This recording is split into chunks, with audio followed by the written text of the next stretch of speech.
Okay, on part 45, we left off here where Detective Baumhover had actually sent these court orders to AT&T to get the information off of the telephone, and this was what AT&T had returned to him, and we read over it, each item in part 45. So going into part 46, this is going to be a court order for protection of records. This is to AT&T from the District or County Court of Weld County, Colorado. This was actually filed September the 28th, 2018. It said, known in this order as the wireless carrier, the target telephone number in this order is the court, upon review of an affidavit filed by Detective Dave Baumhover, a peace officer, in support of the issuance of this order, hereby orders the production of the following records for which there is probable cause to believe are in your actual or constructive possession or control. 1. Time span. The records provided by the wireless carrier will encompass June the 1st, 2018 through August the 15th, 2018. 2. Subscriber records. All information from the target telephone number, including but not limited to all subscriber identifying information to include name, date of birth, driver's license number, tax ID number, social security number, or employer identification number, physical address, mailing address, residential addresses, business addresses, email addresses, or any other address information. All billing and payment information to include method, date and time of payments, location, store name, address, and phone number of location where payments were made, and copies and reprints of payment records. All authorized users on this associated account. Subscriber equipment records. All information for any device associated with the account, including but not limited to any subscriber identity identification module SIM card, changes for any device over the time span requested, make, model, serial number, electronic serial number, international mobile equipment identity, international mobile subscriber identity associated with the subscriber, activation date and termination date of each device associated with the account, including the make, model, SN, ESN, IMEI, IMSI, and the assigned numbers of any device on the account. Types of service subscriber utilized. For example, A-list, friends, and family. All customer services and account notes. Any and all number changes prior to and after any of the numbers were activated. Call, text, data detail reports. All records associated with target telephone number to include all numbers that communicated with the listed numbers relating to all delivered and undelivered inbound and outbound calls, text messages, and text messages content to any of the above listed numbers, all voicemail and all data connections for the time span to include a cell site and sector, date, time, direction, duration, number called, or text to and or received from, and bytes up and down, information related to each call, text, or data connection, all text messages, content, and voicemails. Call to destination, dial digits, search for all numbers listed above. Preserve all cell site and sector information related to each call, text, or data connection. 5. Stored communication records. All stored communication associated with the target telephone number for the above listed call, text, data, detail records, specifically to include all text messages, content, voicemail, and any other stored communications. Specialized location records. All call, text, and data connection, location information from the time span associated with the target telephone number, including all specialized carrier records that may be referred to as RTT, real-time tool, PCMD, per call measurement data, detail network location services, mediation records, E911, and or historical GPS mobile locate information which shows GPS location, longitude and latitude, and cell site and sector of the device in relationship to the network when connected to the network for the above reference numbers. Electronically stored records. All records associated with the target telephone number to include all numbers that communicate with these listed numbers relating to all stored communications or files, including voicemail, text message, including numbers text to and received from, and all related content, email, digital images, for example, pictures, buddy list, video calling, data connections, to include ISPs, bookmarks, and websites accessed, and any other files including all cell site and sector information associated with each record and associated with the target telephone number. 8. Internet access records. All internet access records for the target telephone number from the time span. These records are to include all assigned IP addresses, date, time, duration, data usage, amounts, and all IP addresses accessed. Number 9. Cell site list. List all cell sites in the state of Colorado as of September the 21st, 2017, to include switch, cell site number, name, physical address, longitude and latitude, all sectors associated with each cell site, azimuth, and beam width of each related sector. Number 10. Carrier key and wireless carrier. Specific documentation related to all acronyms or language in the call detail, text messages, data connections, and cell site information. The term ESN refers to electronic serial number associated with a cellular telephone and is an individual and unique number given to a cellular telephone. The term IMSI refers to an international mobile subscriber identity associated with a cellular telephone and is an individual and unique number given to a cellular telephone. The court also hereby finds probable cause to believe that the requested material constitutes records. The one checked is, which would be material evidence in a subsequent criminal prosecution in this state, another state, or federal court, and that such grounds and probable cause support the issuance of this order, and pursuant to the above named business entity shall produce the above described records within 30 days after the date this court order is served. The records shall be delivered to the Colorado criminal investigator or peace officer named in this order during normal business hours.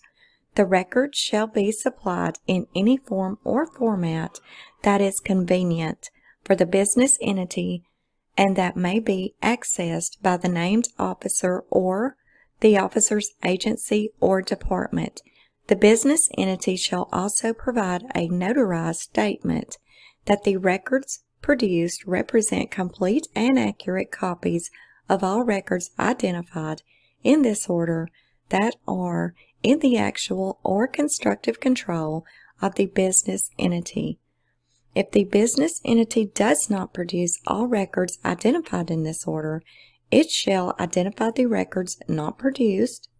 Failure to comply with this order shall support a finding of contempt of court. The peace officer named below is hereby authorized to serve this order during normal business hours of the above-named business entity, and to receive the records during normal business hours of the business entity. Service shall issue in the same manner as a summons under this code or by personal service on a manager or supervisor of the business entity.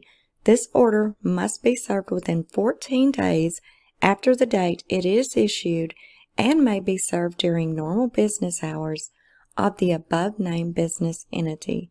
Upon receiving the records from the business entity, the peace officer named herein shall file a return and inventory with the court indicating the records that have been received, a total number of pages if supplied on paper, and the date upon which the records were received. The peace officer named herein shall also file the original of the attestation of authenticity and completeness with the court. All records shall be produced to Detective Baumhover. Further orders which the court deems necessary. This court order is issued pursuant to a felony criminal investigation.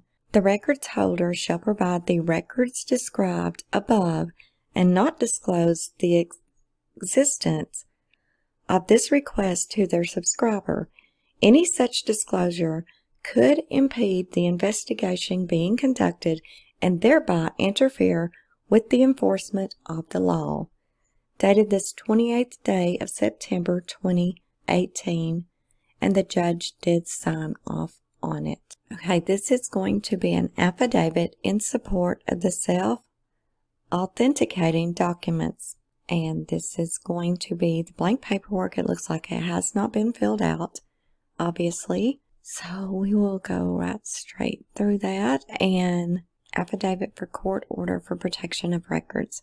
Okay, now what this is going to be the same thing we've just read in Part 45. This is the whole rundown of Detective Baumhover's report. It's very long. It talks about August the 13th, when the initial call happened with Nicole Atkinson, all the way through. So I'm not going to be reading this again because it's very, very lengthy. And I know, for the most part, if you've been following this discovery with me, then you've already heard it read in Part 45 just prior to this part. So you probably just don't even want to listen to it all again. And as you see, it's a very lengthy read. So we will just skim right over that. It is the exact same thing. If you haven't had the opportunity and you're just starting right here in the discovery, then you can hear all this read aloud in Part 45, word for word. And again, this is going to be exact same thing we read in Part 45. This is Michael Rourke addressing the court, asking that the records that they receive from AT&T all be sealed due to the fact that it would jeopardize the ongoing investigation if the release of this information to the public, and it may affect the safety of the investigators and witnesses involved in the investigation. So he asked for those to be sealed on both phones through AT&T, which is Chris and Shanann's personal phones. Okay, this is going to be return and inventory for court order for production of records. Pursuant to section code, the undersigned peace officer has received from Vivint Smart Home the following business records pursuant to an order issued by this court and served on the business October the 1st, 2018. The records were received on October the 1st, 2018. Attached to this return and inventory is the original and completeness. The records received were, and it looks like JPG, so it's an image. There's actually an MP4, so this is going to be a video. Activity history, Christopher Watts subscriber information, copy center at Vivint.com, October the 3rd, 2018. Current device info, current system info, history, and Shanann Watts subscriber info. And it is signed off Detective Balmover. And going on down, this is the court order for production of the records. So these were probably actually backwards, because this is the court order they had for this. The court order was filed September the 28th to Violet Smart Home. The court, upon review of an affidavit filed by Dave Balmover, a peace officer, in support of the issuance of this order, hereby orders the production of the following records for which there is probable cause to believe are in your actual and constructive possession or control. 1. Customer information for Violet Smart Home Security System installed at 2825 Saratoga Trail, to include dates of installation. Number 2. Any and all video surveillance recordings from this address spanning from August the 13th, 2018 at 1 a.m. until 2 p.m. So he only actually ordered what happened that morning. Would have been interesting to have got something from the 12th maybe as well, but he did not order those. He only ordered the records for the 13th from 1 a.m. till 2 p.m.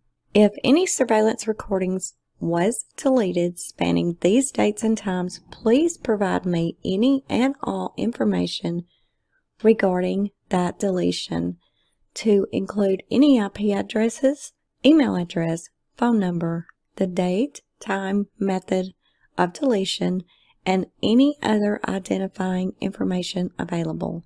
The court also hereby finds probable cause to believe that the requested material constitutes records. The one checked is, which would be material evidence in a subsequent criminal prosecution in this state, another state, or a federal court, and that such grounds and probable cause support the issuance of this order. The above named business entity, and we read all about the entity in the prior order, same words, and this was signed off on September the 28th, 2018, Detective Balmover. And again, he had to also include a copy of this same thing, his report, that you can hear me read aloud in part 45.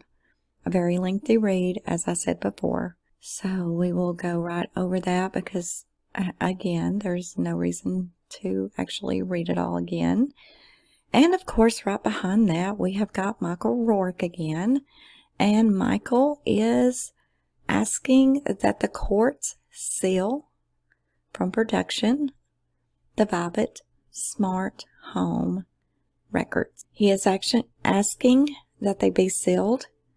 The people further request that the court enter an order directing the clerk of the court to refuse access to these documents to all individuals. The following grounds are stated in support of this action. The information contained in this application and affidavit for court order for Violet Smart Home is sensitive to an ongoing investigation. The release of the information would jeopardize the ongoing investigation, and that release of the information to the public may affect the safety of the investigators and witnesses involved in this investigation. He signed this the 28th, the same day Detective Balmover asked for these records. And again, the same thing. He's asking that they be sealed after they were returned. Okay, this is a return and inventory court order and production of records. This is from AT&T National Compliance Center. The following business records pursuant to an order issued by this court and served on the business day October the 1st, 2018. The records were received on October the 3rd, 2018. The records received were A1, AT&T Records Key, reports of the M, E, I, and CT and AU, report landline, report Nello's report payment. This is signed off by Detective Baumover on October the 8th, 2018. Okay, and this is going to be the order again to AT&T for everything that they were asking for off of the Target phone, which would either be Chris or Shanann's personal phone. And of course, we have just read all of this. This is everything they were asking for in the court order, all the records that they did ask for and want and did receive. And again, this is going to be the same blank paper we've seen before. And again, he had to put his report, the same thing. I hate to keep saying this, but it's here. So as you see, it's here. And we're going over the discovery page by page. So I do have to explain it to you how many times, so many times, the exact same thing is in this discovery over and over and over. But here we are again. This is Detective Baumover's report, and it starts all the way back from when Nicole made her original 911 call. And again, we will just go right through that. If you do want to hear it read aloud, please go to part 45 to read that. And again, this is Michael Rourke asking AT&T to seal the records once they are received, or asking the judge to seal the records from AT&T once received from either Shanann or Chris's personal phone. And again, same thing here. Same thing, Michael Rourke asking it to be sealed. Okay, now we have a return and inventory court order for production of records. This is the records that were received. A 3 GB and 4 GB BDR, 3 GB BDR searched, 4 GB BDR searched, account notes searched, activation, deactivation dates, cell site incoming and outgoing, Denver, cell site key, device ID, fax, feature list inquiry, historical MMS picture and the details, historical call details with cell sites explanation, historical IP log explanation form with cell site, historical picture detail report explanation, historical text messaging detail report with explanation, IP session, other numbers on account, payment activity, payment history, scanned file, social security number, subscriber information, TDR2 IP session with cell site 4G explanation, text message detail, Volt cell site call detail explanation form, and Volt cell site. This filed with the court on the 8th day of October 2018.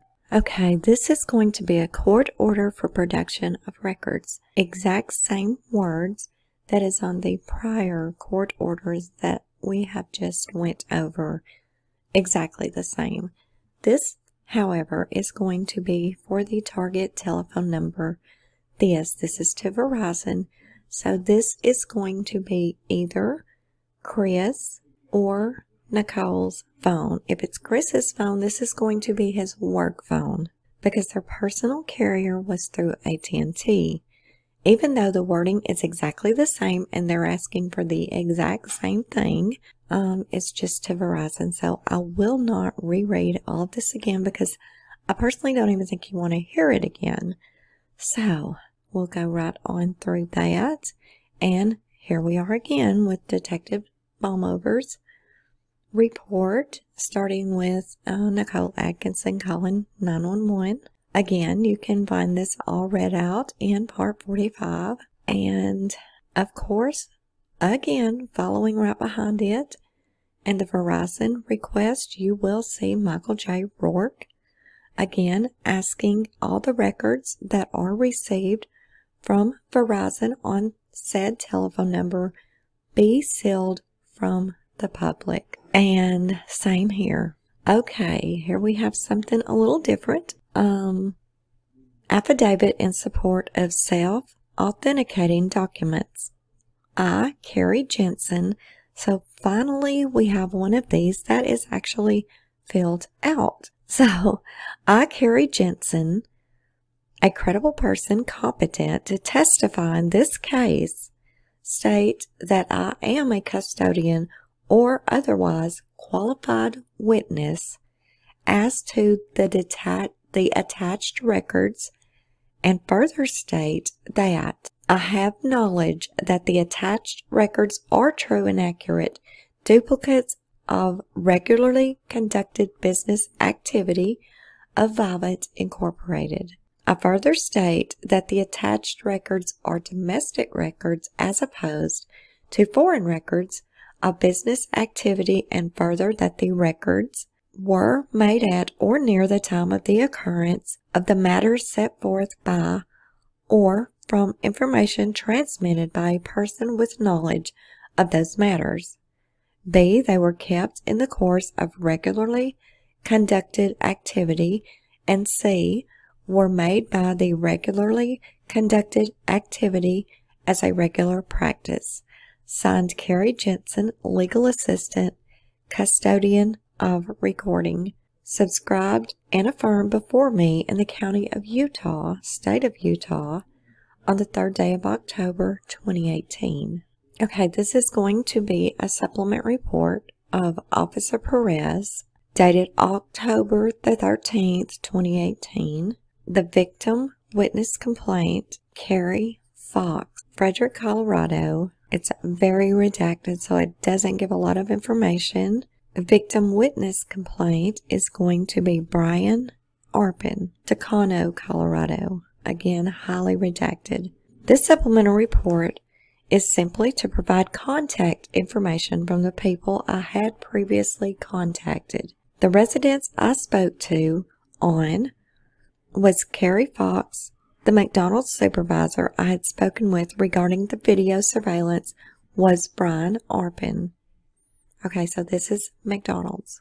Okay, this is going to be a supplement report of Officer Dave Baumover. This is dated October the 14th, 2018, and it reads, the following information was documented at the time it was gathered. The date of this report is not indicative of when the investigation occurred. On October the 3rd, 2018, I spoke with Nicole Atkinson via telephone regarding the events that occurred on the evening of October the 12th, 2018, while Shanann was still in Arizona. The conversation was audibly recorded. Okay, this has got to be a typo. It has to be, obviously, because the events that occurred on the evening of October the 12th, 2018, while Shanann was still in Arizona. No, that should be August the 12th, 2018. So that's definitely a pretty few months off typo right there. Nicole said their flight was scheduled for approximately 2,000 hours and that she and Shanann, Cindy, and Addie went to dinner at approximately 17:30 hours. I asked Nicole what Shanann had to eat and drink while attending the pre-flight dinner. She said that Shanann ate a chicken salad and drank water with lemon. I asked Nicole if Shanann ate or drank anything after the group dinner, and she said that Shanann only drank water and that she kept pushing her to drink more water because of her pregnancy. I asked Nicole if Shanann may have consumed soda, beer, or wine at any time, to which she replied no, because she was pregnant. Nicole said there were different appetizers at the table that Shanann may have eaten, but was adamant she drank only water with lemon that night. Nicole said Shanann would sometimes drink something carbonated, but never a soda after she started thriving. I asked Nicole if Shanann ever drank beer or wine prior to her pregnancy, and Nicole said here and there, but it was very irregularly. Nicole estimated Shanann drank once or twice a month. Nicole said Shanann kept alcoholic beverages at the house, but were used for entertaining guests. On another subject, Nicole said Shanann called Chris at approximately 2300 hours to inform him her flight was going to be delayed. Nicole said the phone call was very short and that Shanann told her it sounded like Chris was working out and that he did not want to talk to her. Nicole said Shanann was emotionally distraught about her relationship with Chris subsequent to their visit with family in North Carolina. According to Nicole, Shanann was looking for advice from other friends about how to fix their relationship and that Chris talked about separation. Shanann told Nicole she was shocked and didn't understand how it had gotten to that point of separation because everything seemed fine between them, her and Chris, before she left for her trip to North Carolina. Nicole said Shanann was reading a book named Hold Me Tight, a book about building loving relationships, and had a second copy sent to the house so that Chris could read it as well. It should be noted the second copy of the book and the shipping box was located in the recycled trash bin inside the Watts' garage during a consent search of the residence. I asked Nicole if she knew Shanann asked Chris to wake her up when he awoke to get ready for work. Nicole said Shanann told her she wasn't going to speak with Chris when she got home because she knew he'd be sleeping. Shanann told Nicole she was going to put her arms around him because they hadn't been touching each other lately. But nothing else that night. Nicole said Shanann told her she was planning a trip to Valley for just she and Chris the following weekend. Nothing further. Detective Dave Baumover. Okay, this is going to be a supplement report from Dave Baumover, dated October the 16th, 2018. The victim witness complaint is going to be Zach Brick, and it reads, the following information was documented at the time it was gathered. The date of this report is not indicative of when the investigation occurred. On September the 19th, 2018, I spoke with Zach Brick, who is the owner of Flatiron HD Ultrasound, LLC. Our conversation was in regards to Shanann and Chris's visit to the office on August the 8th, 2018, and video surveillance footage of them in what appears to be the main lobby area of the Flatiron's HD Ultrasound, LLC. Zach provided me a Google Drive download link via email for a shared file titled Shanann. I forwarded the email to the evidence supervisor Amanda Purcell for downloading and placement into the case file. Shortly thereafter, I informed Zach that Ms. Purcell is our evidence supervisor and is authorized to download the file. Refer to Ms. Purcell's supplemental report for additional information, nothing further. Okay, so this is going to be a video that was actually made of Chris and Shanann when they went to have the ultrasound to find out the gender of Nico on August the 8th, 2018. This is something that for whatever reasons we do not have access to in our discovery files. Okay, this is a supplement report.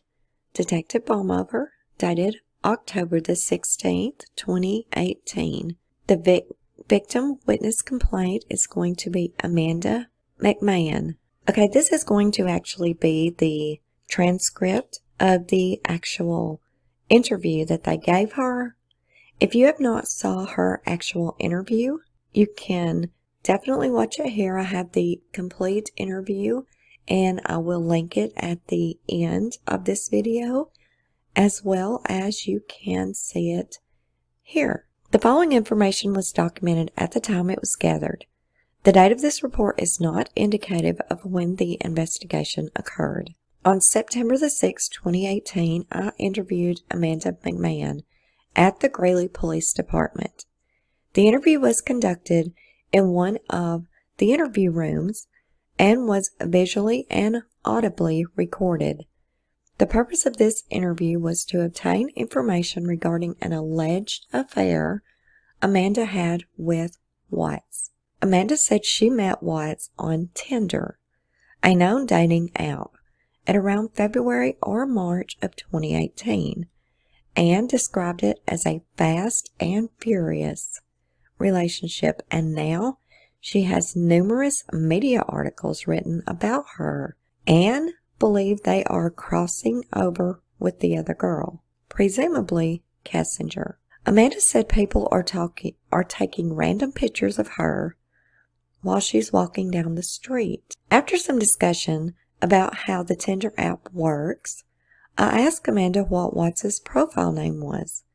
She could not recall but guessed it was Chris. Amanda said the pictures Watts used for his Tinder profile were of him and not of someone else, which she described as the usual experience. Amanda said the date with Watts was a one-time thing. I asked Amanda to walk me through the events surrounding the one-time date that she had with Chris. She said they went in the Chick-fil-A parking lot located in Greeley, Colorado, and when she got a drink and shortly thereafter, they both drove to her house. Amanda said they both drove separate vehicles to the Chick-fil-A and that Chris arrived in a navy blue or black pickup truck. Amanda said their meeting was just about sex, and it's kind of funny now, but Watts is a killer, Amanda explained. She didn't suspect anything, and no radars went off or anything, but that it was scary because Watts was in her home.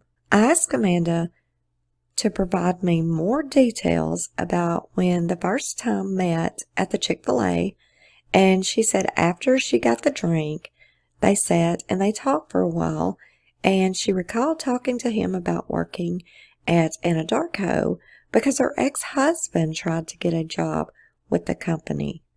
Amanda said Chris told her he was separated from his baby's mama and that she wouldn't let him see his kids, and that she could relate because her boys are in Vermont with her ex-husband.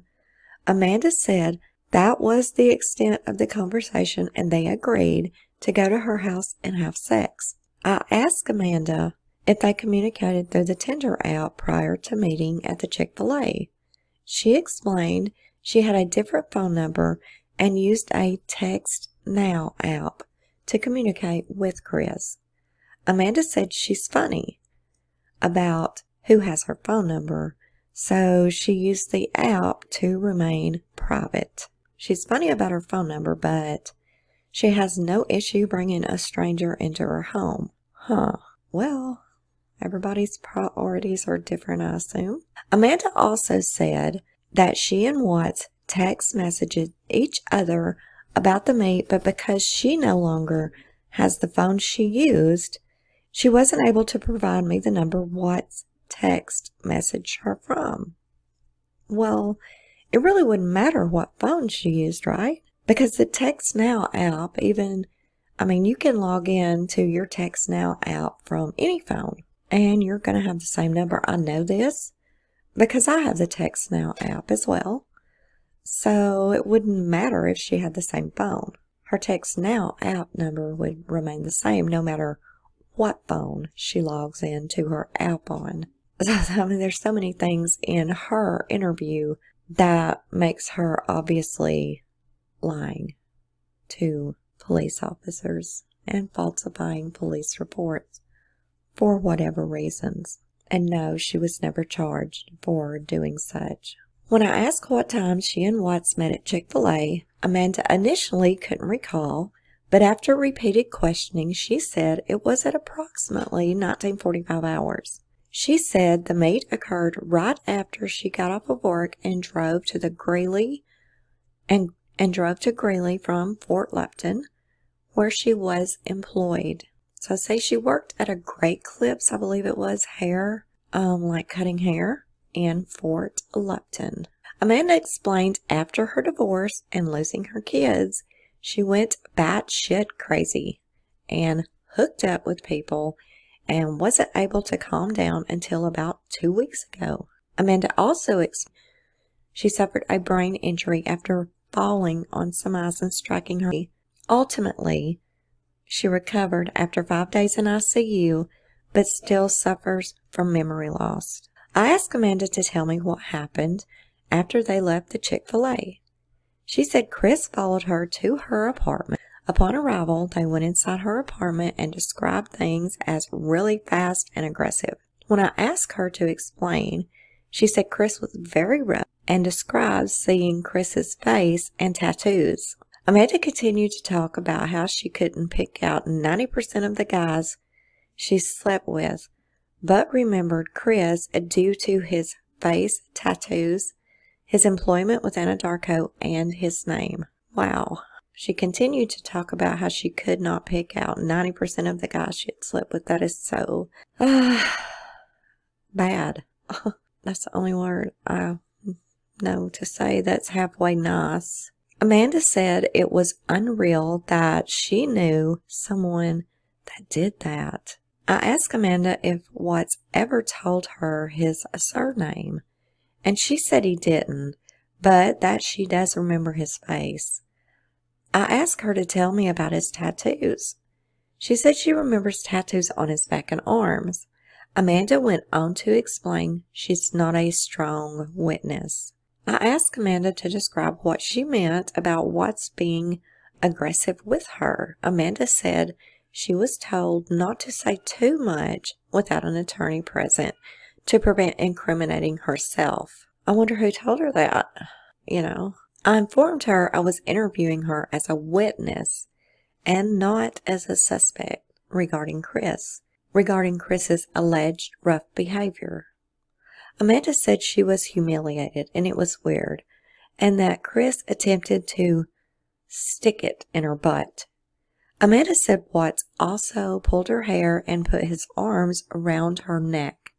She described it as a R fantasy.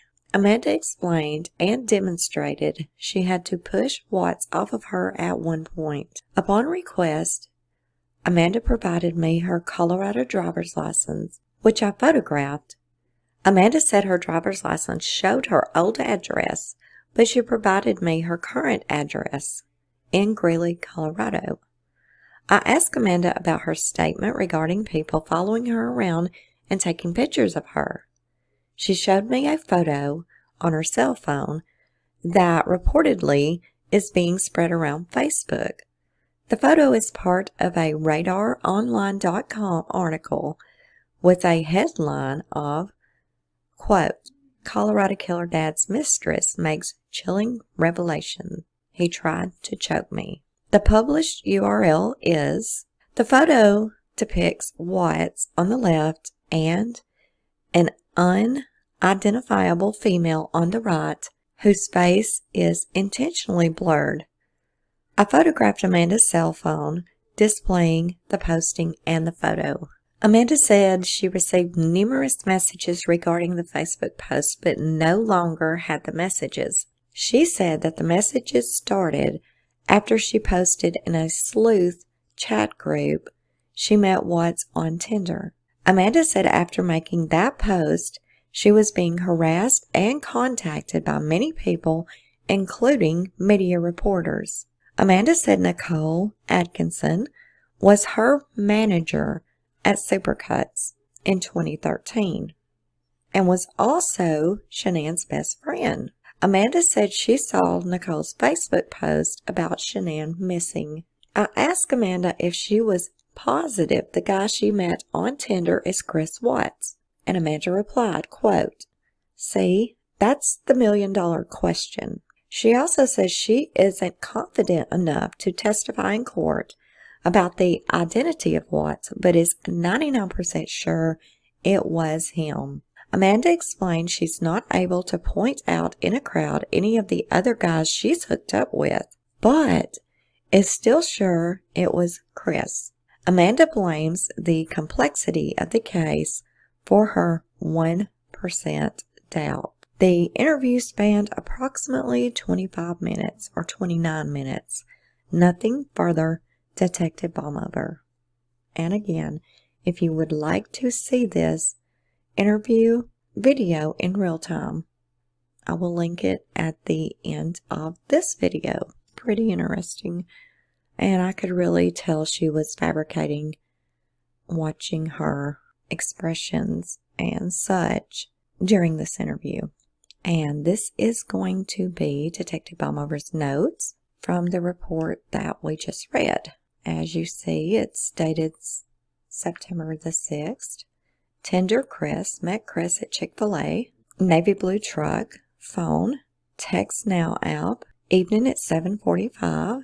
And yeah, it's just everything we just went over. And this is going to be a copy of her driver's license. We will go through that quickly. And this is the picture that he took off of her phone of the website and the Facebook group that it was found in, and another supplement report. And this is dated October the 16th, 2018 from Detective Baumhover. On October the 12th, 2018, I requested via email from CBI Laboratory Manager Aaron Koenig copies of the request for laboratory examination and cover letter I completed for the fetus Nico, recovered from Shanann Watt's body during the autopsy completed at the McKee Medical Center. In my written request, I asked Aaron to reply all, as I had CC'd Frederick Evidence and Records Supervisor Amanda Purcell on the emailed request. Later that day, Aaron replied to my email with the documents attached.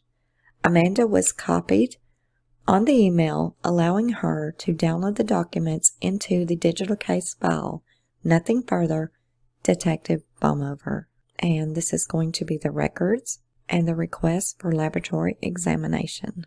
And of course, suspect is Chris, victim Shanann, offense homicide.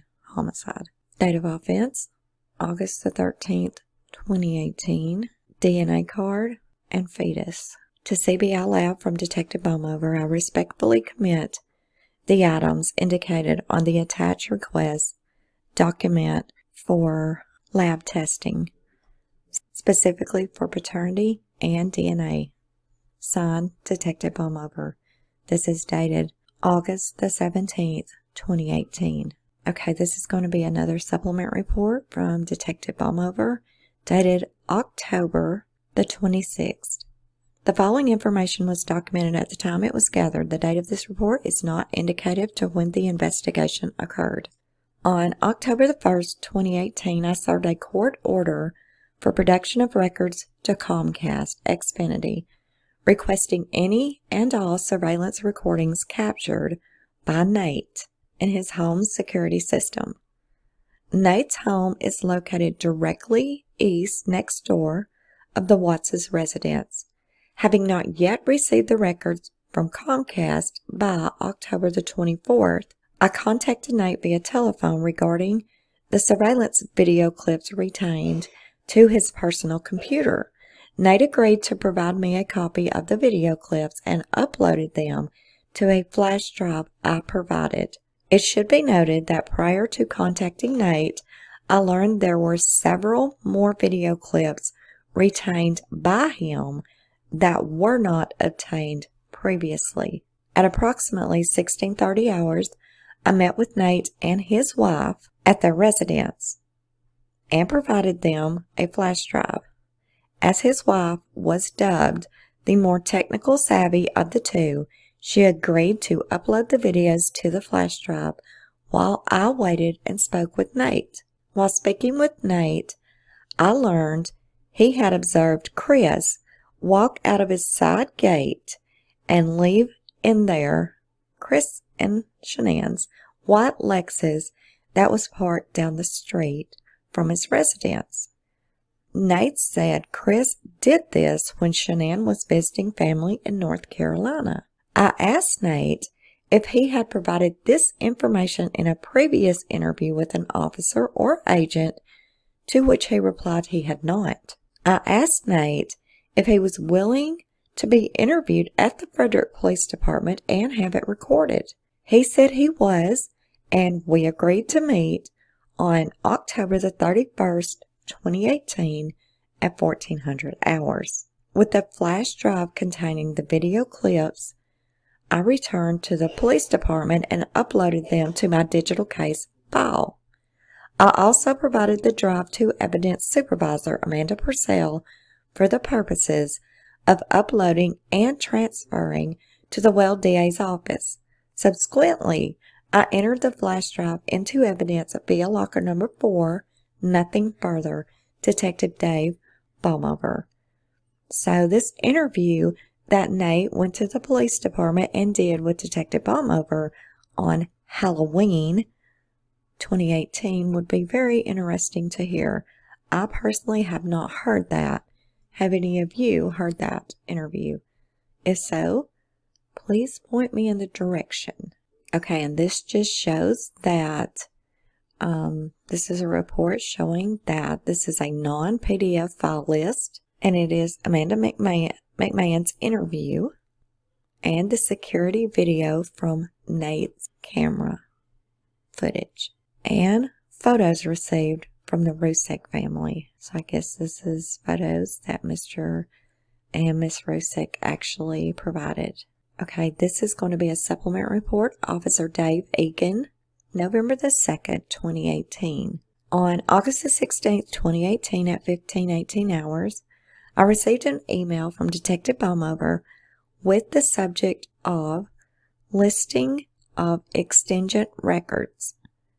This information was referenced to several requests for information that had occurred at different times over the last 3 days. The email contained a list of companies and information that required follow-up through court order.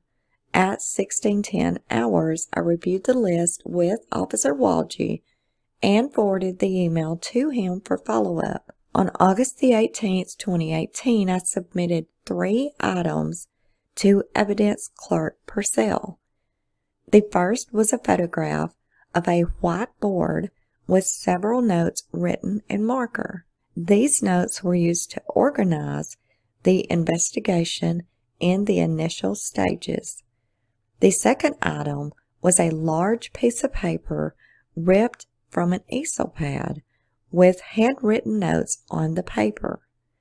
This paper was used on August the 15th and 16th to discuss the case and potential charges to be filed. The third item was a stack of Google Maps that were printed in the initial steps of the investigation to help coordinate search and canvassing efforts. Nothing further, Commander David Egan. Okay, we're going to stop right here, and when we come back with part 47, we will be going into a message from Detective Dave Baumover to David Egan. I want to thank you all so much for listening. I hope you've learned something new. And again, all of the parts that we did skip over, that we did go over previously in part 45, if you would like to hear those reports and those pages, just refer back to the prior part of the Discovery Part 45. It's all there, and that's why I see no sense in rereading it, because it's very lengthy reads. Okay, guys, I really appreciate your support and would really appreciate a thumbs up. And until next time, this is Unjustified.